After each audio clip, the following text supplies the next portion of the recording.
Queremos compartirles una palabra específica para este tiempo que estamos atravesando de aislamiento social, donde hay tanta incertidumbre alrededor nuestro y también dentro nuestro, y que nos muestra que realmente hay días que son difíciles. Y queremos hablarte sobre esto, ¿no? Sobre cómo ser un buen administrador de ese día difícil.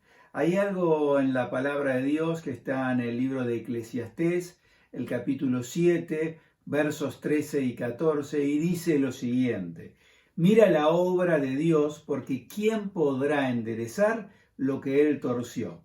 En el día del bien, goza del bien, pero en el día de la adversidad, considera. Otra versión dice, reflexiona.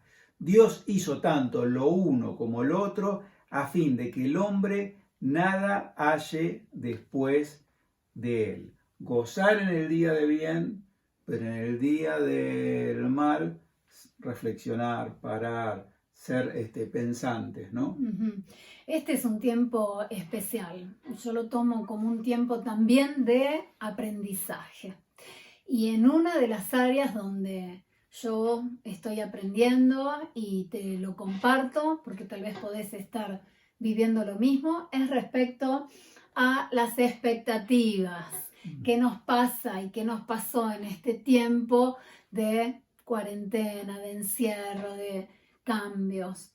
Y tal vez nuestras expectativas eran demasiado altas. Lo que yo esperaba de mí misma, ¿sí? Hacer en un día o hacer en una semana, lo que yo esperaba que otros hicieran por mí, y no solo eso, sino lo que otros esperaban de mí, las expectativas.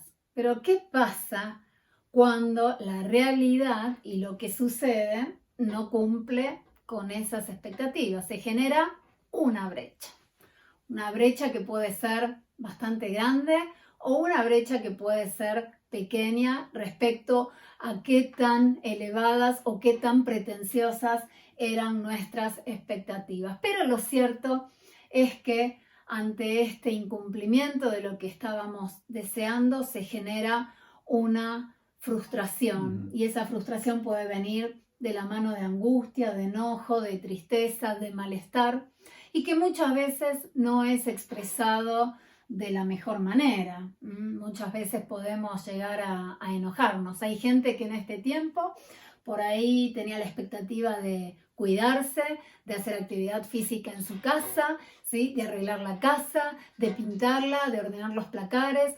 Bueno, un listado impresionante, y no lo han podido cumplir. Y tal vez eso los ha frustrado, los ha enojado, y los ha puesto un poco en cortocircuito entre los miembros de la familia. Yo pensaba, ¿nos hemos tomado el tiempo de expresarle al otro qué esperábamos?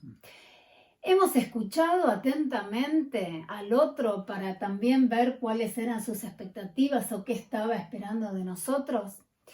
Y nos hemos organizado en hacer un listado, tal vez, o un plan de aquellas cosas que queríamos hacer en este tiempo. Claro, a veces, como decía Tuzán, puede fallar, ¿no? Quizá ese plan no salga perfecto, pero es mejor tener un plan y haber cumplido con algo que no tener un plan y vivir en el caos absoluto, ¿no es cierto? Ahora, también pensaba, ¿no? Es interesante esto de la expectativa, la frustración, la expresión. Pensaba también como otro eje importante es nuestra conexión con los demás. Estos días leía en el libro El poder del otro de Henry Cloud una ilustración muy sencilla, pero que me pareció muy profunda, y hablaba de celular, ¿no? Estos teléfonos inteligentes que hoy están a nuestra disposición. Y claro, un celular tiene un montón de aplicaciones, funciones, tiene un inmenso potencial, ha sido diseñado como para poder mucho. Pero ¿dónde se convierte esa posibilidad en realidad? Y es cuando está conectado a una red.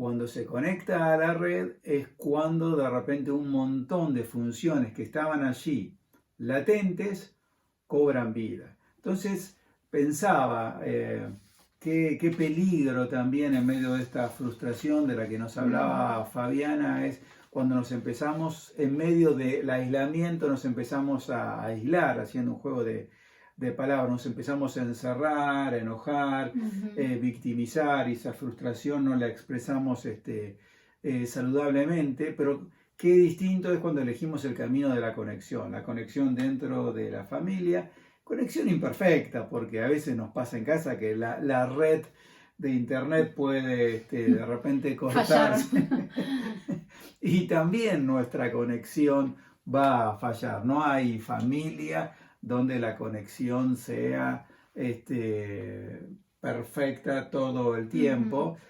Y esa conexión intrafamiliar, pero también qué importante es conectarse con otros, ¿no?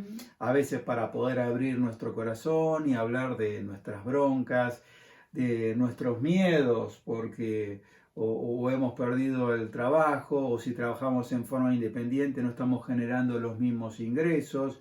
Entonces hay miedo en relación a lo que estamos viviendo, más la incertidumbre en aquello que está por venir, y eso lo puedo vivir encerrado o lo puedo vivir en conexión con otros. Y qué importante es expresar afuera y también poder hablar en casa. Si tenemos hijos, también generar un marco y un clima de confianza para que uno pueda hablar, y que cuando uno exprese alguna debilidad o algún miedo, no vayamos ahí con un sermón, sino que podamos ser comprensivos, ¿no? Sí, yo pensaba en 4 palabras, las 4D, las denominé. Mira, el desaliento, la discordia, la distancia y la desconexión. Un poco hablando con esto que vos decías. El desaliento, la discordia, la distancia y la desconexión. 4 palabras, 4D, que una puede ir siguiendo a la otra, ¿no? Desde una situación de desaliento y no lo resuelvo a tiempo y en forma, puedo terminar en una situación de desconexión dentro de mi familia. Y esto es muy peligroso. Pero me parecía interesante algo que leí de Gary Smalley, que expresa que muchas veces nuestras expectativas no son ni prácticas ni realistas. Escuchaste, nuestras expectativas muchas veces no son ni prácticas ni realistas. Por eso la importancia de tener un plan cumplible. Y yo puse 3 ideas claves o centrales. Una es simplificar en este tiempo, bajar el nivel de expectativa, ¿sí? No podemos tenerlo todo, no podemos darlo todo, entonces simplifica. Segundo, ¿por qué no aprovechamos este tiempo a desarrollar la flexibilidad? Esa capacidad de adaptarnos a los cambios. Estamos en un mundo que cada vez va a cambiar a velocidades mucho mayores y mucho más rápidas. ¿Qué tal si este tiempo lo aprovechamos para desarrollar la capacidad, poder levantarnos rápidamente y salir victoriosos, siempre obviamente tomados de la mano de Dios? Y otro punto importante que me parece interesante, el desarrollar prioridades, ¿sí? Establecer un plan, pero con prioridades. Y eso implica el sentarnos a escribir, sentarnos a charlar, sentarnos y escuchar al otro, sentarnos y expresarlo y escribirlo. Tomen un lápiz, tomen un papel y escriban dentro de sus expectativas 3 prioridades. Muy bueno, hay una frase que se me ocurrió en algún momento que es esta: podar para poder. En esto que hacía referencia Fabiana sobre simplificar y prioridad, evidentemente hay que podar, hay que sacar. Y a veces queremos todo, pero bueno, hay que hacer un corte, y eso es lo que nos va a habilitar el camino para poder hacer seguramente aquello que Dios quiere que hagamos, porque Dios no quiere que hagamos todo. Tal cual. Hay una frase también que me parece interesante, que podamos pedirle a Dios que nos ayude a no vivir frustrados ni frustrando al otro, ¿no? ¿Qué tal si podemos ser canales de bendición y facilitadores para que a través nuestro llegue la bendición de Dios a nuestro hogar? Y también la bendición de Dios va a llegar a través de un buen clima familiar, un buen ambiente, ¿sí? Donde se perciba, por sobre todas las cosas, paz, armonía, aceptación, gozo, paciencia, mansedumbre. En estos tiempos difíciles, que el fruto del Espíritu pueda estar siendo una realidad en nuestras vidas. Otro aspecto que también es importante y todo tiene que ver con todo es la experiencia de equipo, ¿no? Ujú. ¿Cuántas veces vemos en la vida familiar? ¿A quién no le ha pasado en algún momento? Pero también le pasa a muchísima gente que de repente cada uno durante el día se esforzó, hizo lo que le correspondía, pero tuviste algún cortocircuito y te vas a dormir como desconectado del otro y la vivencia de equipo y de unidad pierde fuerza, ¿no? Una vez escuchaba una metáfora, una ilustración de a veces la pareja como un limpia parabrisas, donde vos ves que cada uno cumple su función, pero entre ellos no se tocan, están separados. Ujú. Entonces, a veces nos encontramos con esa realidad donde cada uno hace lo que tiene que hacer y llega al final del día cansado, Ujú. pero no necesariamente en la experiencia de equipo. A veces está esa sensación de soledad. Ahora bien, Marcos 3:25 nos hace una advertencia. Ahí Jesús dice, y si una casa está dividida contra sí misma, tal casa no puede permanecer. Entonces es importante que cada uno haga lo que tiene que hacer, pero qué importante es hacerlo desde ese lugar de unidad, porque si no va a ser difícil que nuestra vida familiar tenga permanencia y continuidad en el tiempo.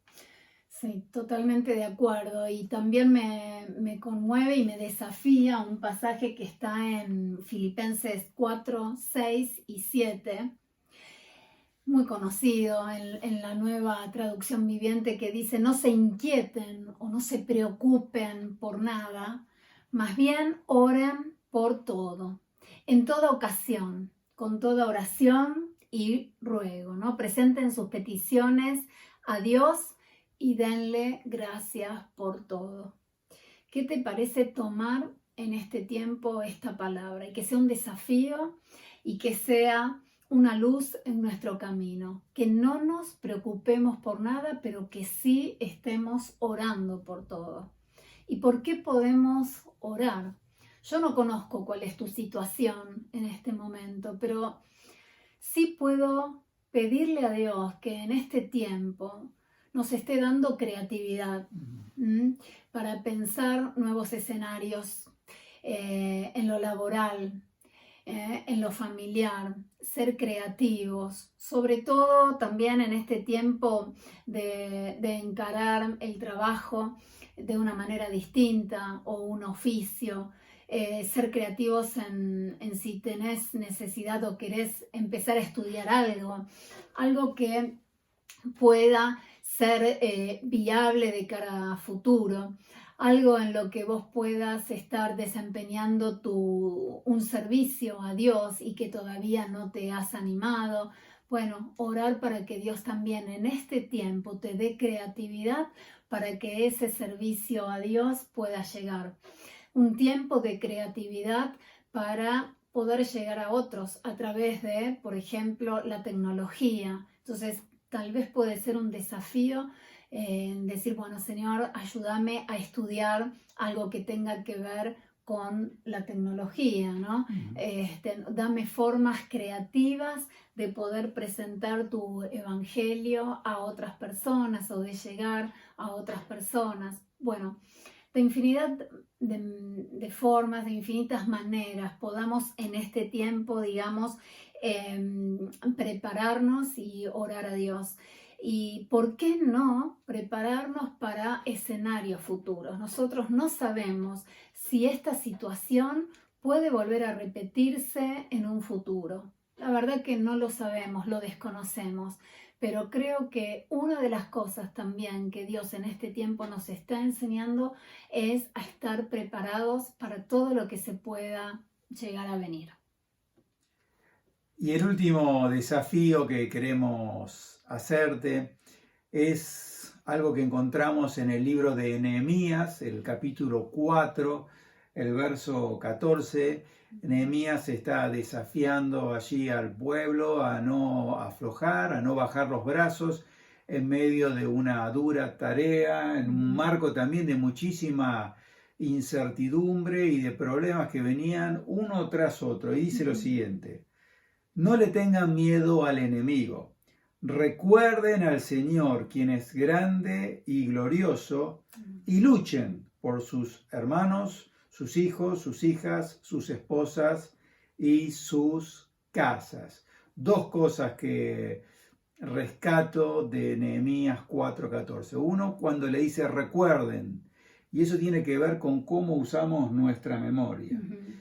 ¿Por qué no recordamos también en esta hora aquellas victorias previas que hemos tenido de la mano de Dios, de donde Él nos sacó? Ya hemos pasado situaciones difíciles y hemos visto la mano de Dios obrar a favor nuestro. Entonces, bueno, poder conectarnos con esas imágenes, con esos testimonios, recordar quién es Dios y no mirar todo el tiempo la situación.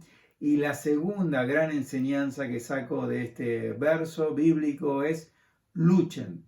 Luchen por sus casas, por sus familias, por cada integrante de la familia y por qué no también luchar por las otras familias. Así que bueno, que este tiempo nos encuentre a todos recordando quién es Dios y luchando por nuestras familias. Amén.